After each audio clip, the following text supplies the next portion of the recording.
Hello, students of SS3 of Federal Government College, Port Harcourt. I still remain your economics teacher, Mr. Njemanze Clinton.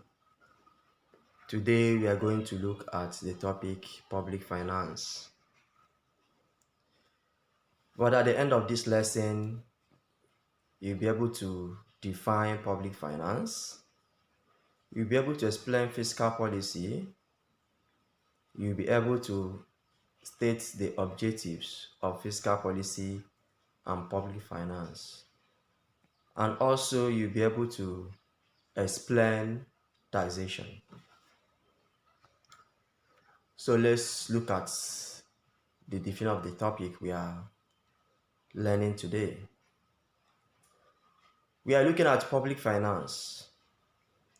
We say that public finance is that branch of economics which deals with the financial activities of the government.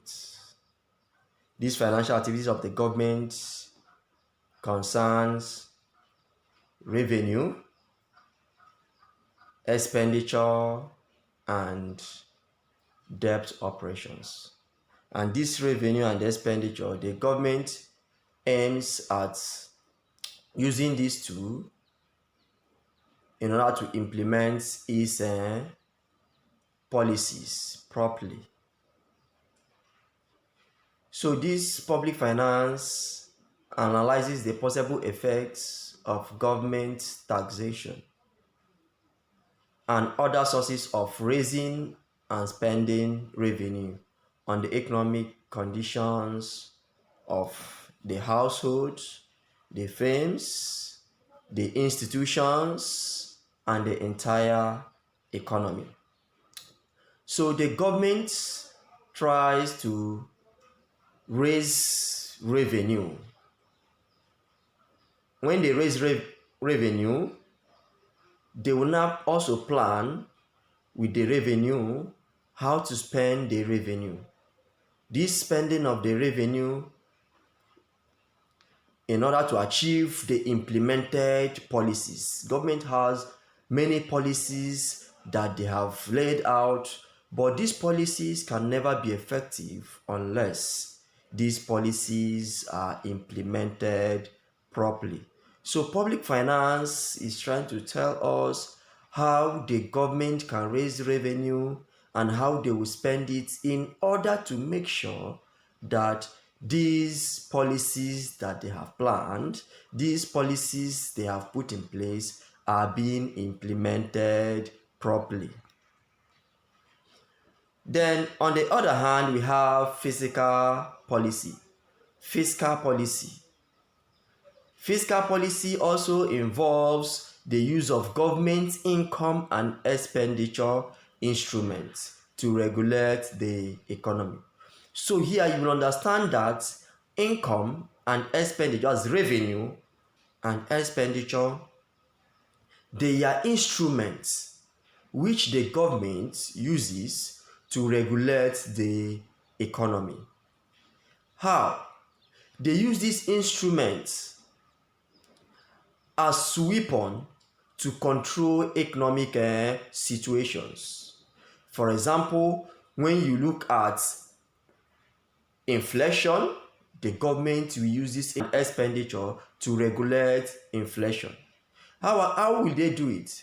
If the government want to control inflation, they will employ many means by using this revenue and expenditure.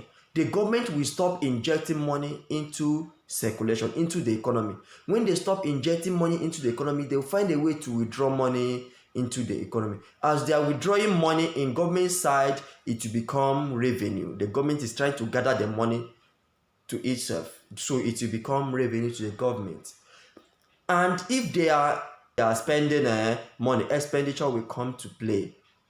So, but in a situation that they are withdrawing money in circulation by gathering money, forming their own revenue, you see that too much money that is chasing fuel goods will reduce in the economy.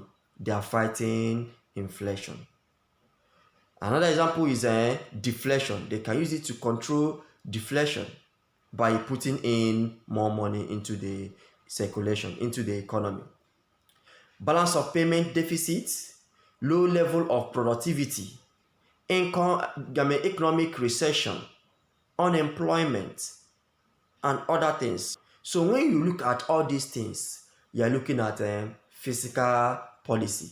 So here I said that it is used to remedy adverse conditions in the economy. What is used? Fiscal policy is used to remedy adverse economic conditions of the economy. So we are looking at how the government can save the situation of its economy if it is getting bad. For example, this situation we are into now, government is looking into it, carving ways to solve the situation. We have many situations at hand which is caused by this COVID-19. The government will fight it. How are they going to fight it? How are they going to remedy this condition? They will use income and expenditure instruments. We have objectives, functions of fiscal policy and public finance.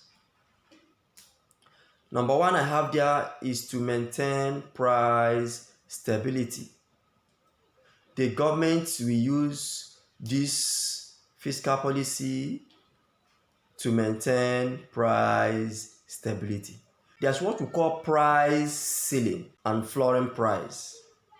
That is maximum price legislation and minimum price legislation. Maximum price legislation is a situation whereby the government puts a benchmark.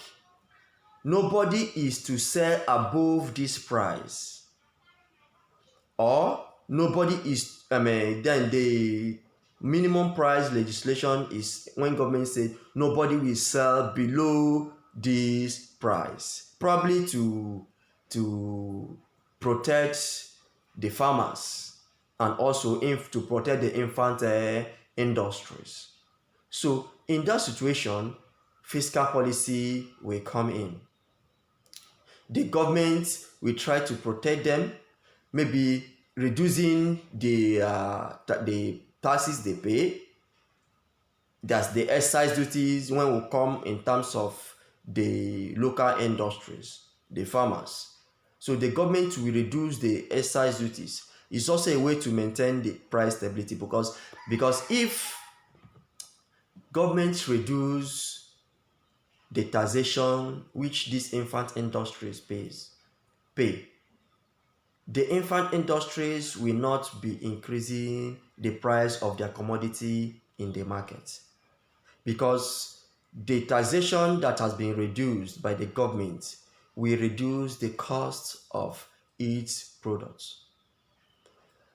Another one I have there is to create a favorable balance of payments.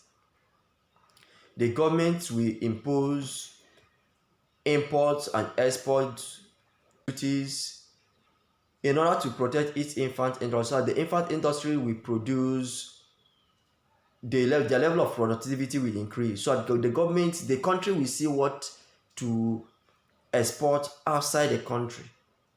When they are exporting outside the country, they are trying to boost the balance of payment of that country. When as the importation is high, as the exportation is high, they will try to reduce importation.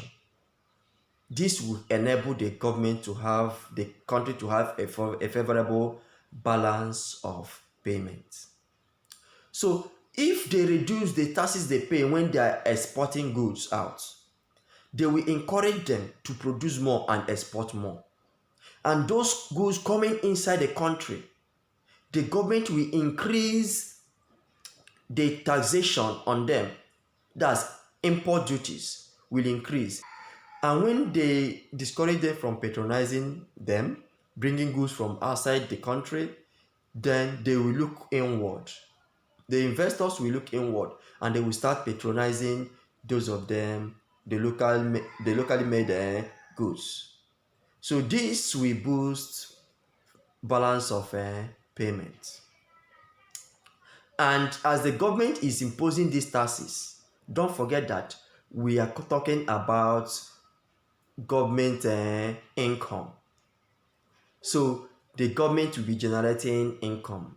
They have generated, they will use it to invest in the economy by boosting their economy, strengthening their industries for them to have much to export out and have a favorable balance of payments. The third one I have there is to raise the level of productivity in the economy.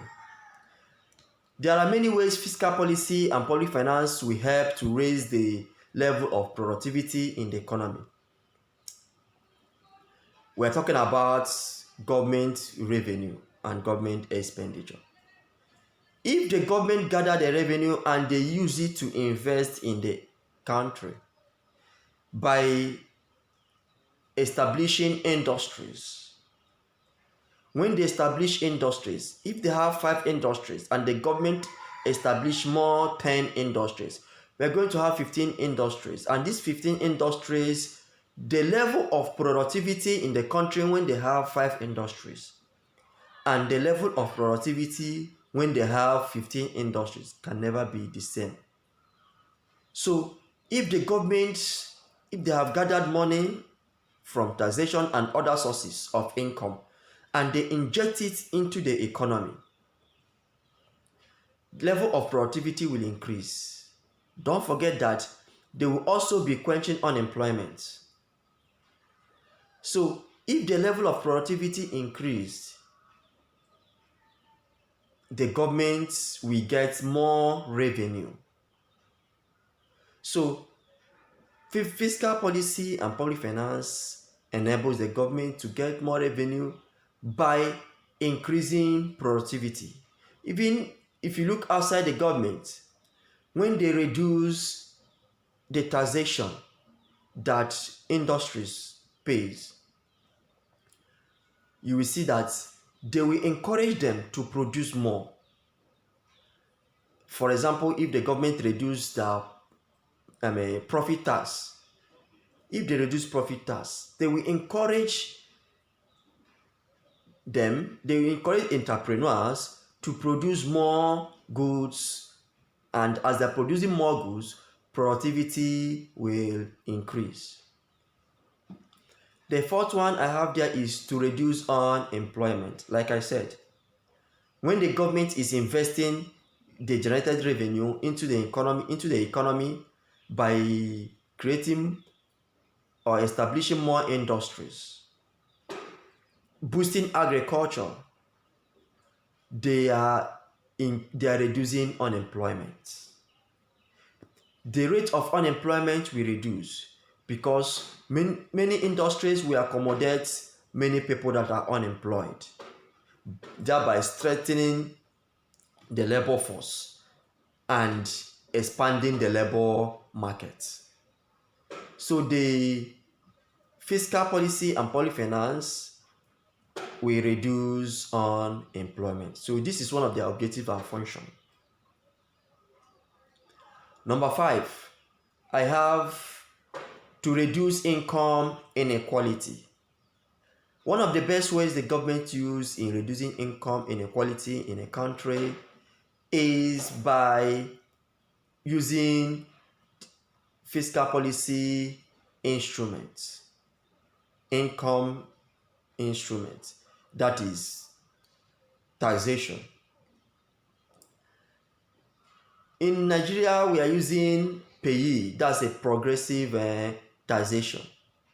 The more you earn, the more tax you pay. So your disposable income will reduce.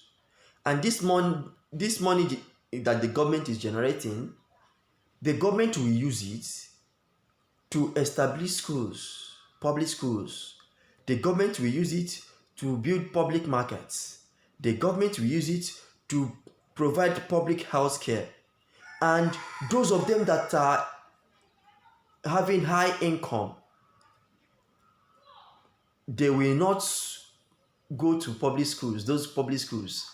little percentage of them we send their children to public schools, and the poor people will send their children to the public schools, and the government will also make the public school to be very cheap, affordable for the poor masses to get, for their children to get education, good education there.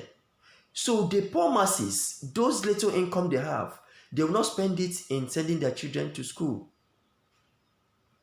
They will not, when they go to the hospital, when they take their children to the hospital, or when they visit the hospital, the public health facilities, what they will pay will be at minimum. So these are the ways that the government can use to check income inequality, to reduce income inequality, to redistribute income from the poor, from the rich to the poor. Another one I have there is to satisfy social and group needs such as education, defense, health, etc.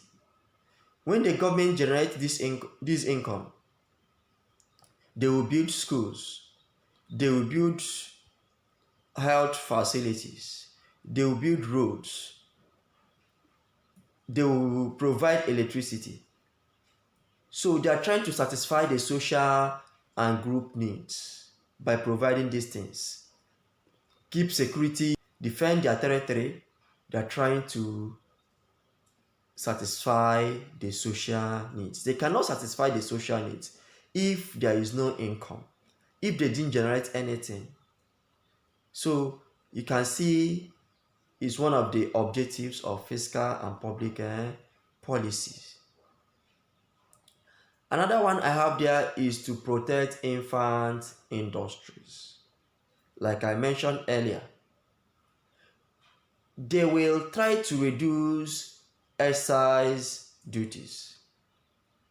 When they reduce these excise duties, they are trying to protect the infant industries by encouraging them to use their profits to invest more, by encouraging them, not taking more taxation from them, by increasing the exports and import duties. Investors will stop to patronize the foreign goods and come home to patronize the locally made goods. If they are patronizing the infant industries, you can see in the other way around, the government, they have protected the infant industries. They will not allow them to go out of the market. They will not allow them to go out of production. They will not allow those gigantic industries to kick them out from production. So the government will try to increase custom duties and reduce excise duties. Also, those established industries in the country that have stand firm, the government will now, the level of taxation placed on them, on their profits, will be high, whereby that of the infant industries will be low. So it's a way of protecting the infant industries. I think that will take me to sources of government revenue. When we talk about sources of government revenue, there is no way you talk about sources of government revenue and you will not mention taxes. Taxes, they are major sources of government revenue. Name them: income tax, profit tax, property tax. They are sources of government revenue. So the government use it to raise money so that they can be able to take care of its economy. We have fees, licenses, and fines. They are also sources of government revenue. When you pay fees, you go to the hospital, they ask you to pay one fee or the other. especially the government hospital. Is a way of government to generate revenue. You pay your licenses, your parents, they have driving license, they paid for that driving license. As they are paying for their driving licenses, the government is generating revenue through those licenses. Fines, they are also a way of government generating revenue. You default and the government asks you to pay fine. When you see a vehicle going on the wrong lane, that vehicle, the driver is trying to go against the traffic rules and regulations. If the road safety, if they try to catch them, they will take them to their office and they will make sure that they pay fines or charge them to court. And when the court find them guilty, they will ask them to pay fines. So those fines are ways of government generating revenue. They are sources of government revenue. Another one I have there, which is the third one, interest, dividends, profits, and earnings from government investment. When the government establish something or have investment, that investment is subject to profit.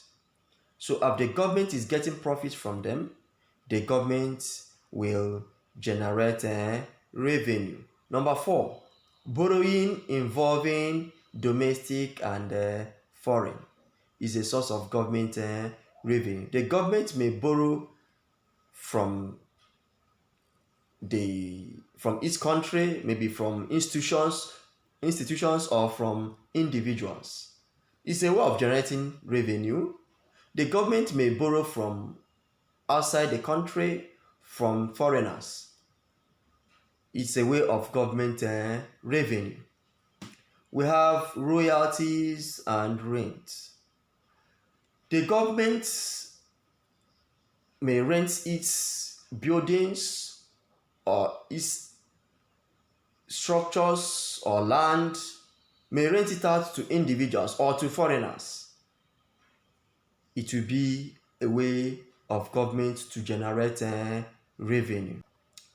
Grants, which is number 6. Aids, gifts from individuals and institutions.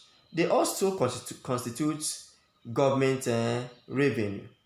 For example, during this pandemic, you will see World Health Organization, you see the USA giving aids, grants to the government, to the Nigerian government. It's a source of their revenue.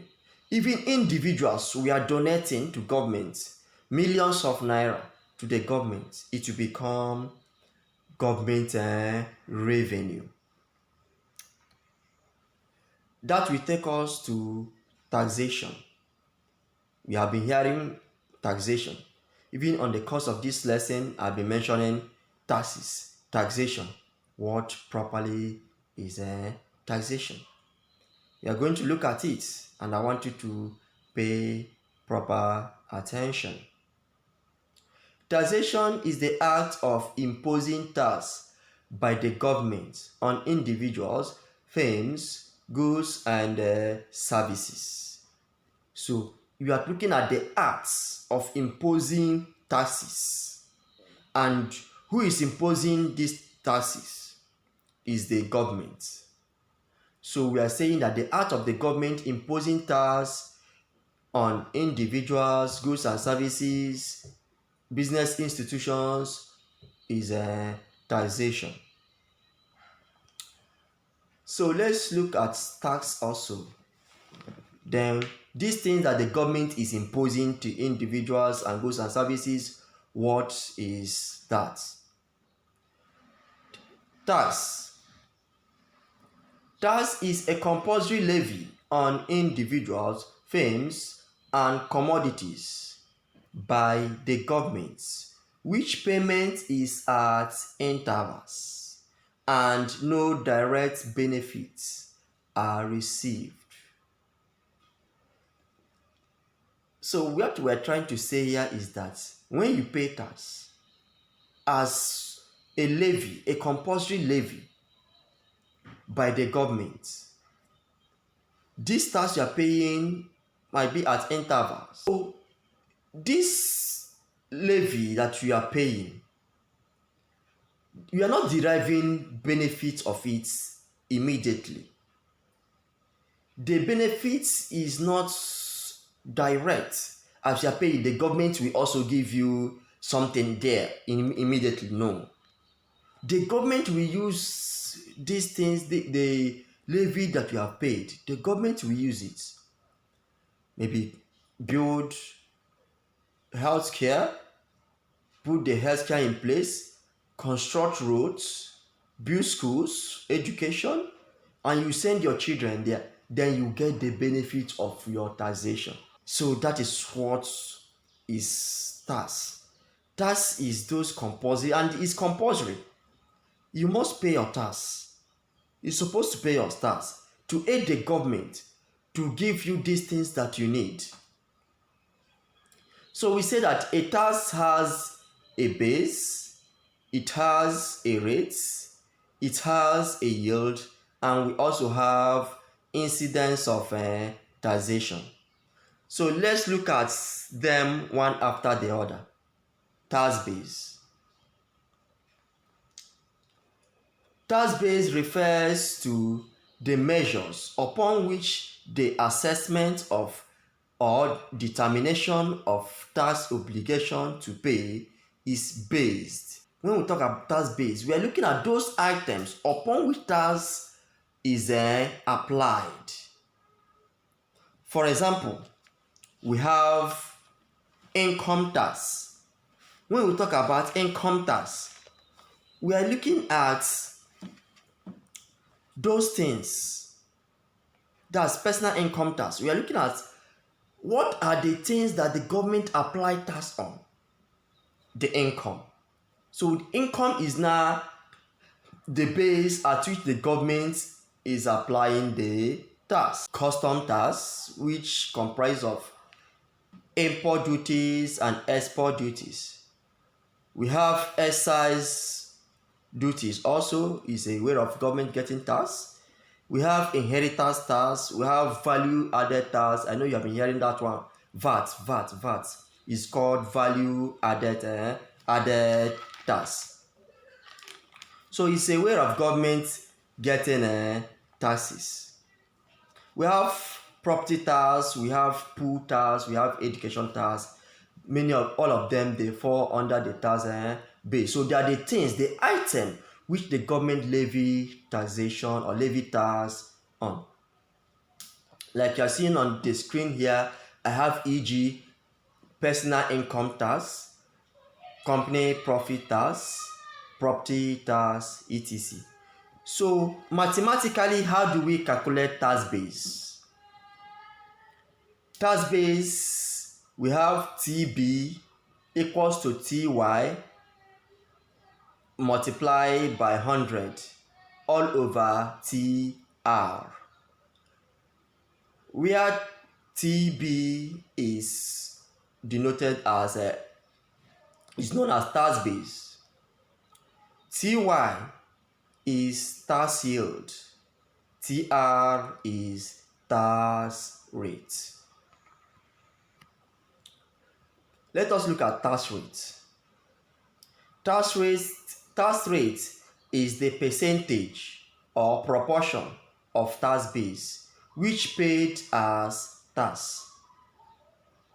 It is expressed as percentage, e.g. 10% of income, 5% of value of goods, etc. For example, if my salary is 100,000 naira and income tax is 10%, so the government will tax 10% of my income, I'm not going home with 100,000 naira, no. So 10% of 100,000 naira is 10,000 naira. 10,000 naira will be deducted from my salary, and what I will have left is 90,000 naira. So my salary is 100,000 naira, yes, but disposable income, my income is 100,000 naira, but my disposable income is not 100,000 naira, because disposable income is said to be income after tax must have been deducted. So my disposable income will be 90,000 naira. So mathematically, we can calculate tax rate by applying TR equals to TY divide TB times 100/1. That is how you can get tax rate, so that you can be able to know the rate at which that tax is applied. The next one I have is tax yield. Tax yield refers to the actual revenue or earnings collected as tax. As I use my salary as example, using 100 as assumption, 100,000 naira as assumption. Then if the government tax 10% of my income and they generated 10,000 naira, 10,000 naira become the tax yield. So I believe that is clear. The tax yield will now be 10,000 naira. So mathematically, if we want to calculate it, we have TY, which is the tax yield, equals to TR, which is the tax rate, multiplied by TB divided by 100.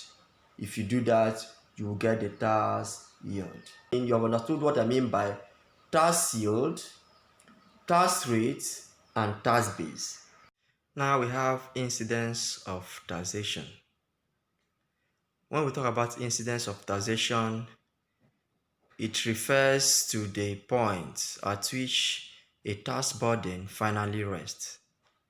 Here, the burden refers to the amount of tax paid. Like I've explained, how you can get the tax base, the tax, that's the tax yield. This incidence can fall on the person who pays that tax when we talk about direct taxes, or it can be shifted to the consumer, the producer, or in some cases both of them, both the consumers and the producers may share this tax. That's the incidence of taxation when we talk about indirect taxes. And this is depending on the elasticity of demand for that commodity. If the consumer and the producers are to share this incidence of taxation, it solely depends on the elasticity of demand for that commodity. If there are some commodities that the elasticity is perfectly elastic, you will see that if the price increases, the demand will remain the same. So the consumer will bear the incidence. The incidence will fall on the consumer. But if it is inelastic, you will now see that the consumer will bear the incidence. But in a situation where it is unitary, the both of them may share the incidence. So at this point, I think we have come to the end of this lesson. We have been able to achieve the stated objectives. We have been able to define public finance, explain fiscal policy, state the objectives of fiscal policy and public finance, and we have been able to explain taxation. I'm not going to leave without giving you an assignment. So on the screen is your assignment, so that I can be able to use the assignment to assess if the stated objectives have been achieved. Define public finance. Define fiscal policy. Number 3, list 4 objectives of fiscal policy. Number 4, explain why progressive structure of taxation is best described for a developing country like Nigeria. You are going to forward your assignment to the school email, the email which you have been forwarding your assignment. Thank you and God bless you. Remain safe.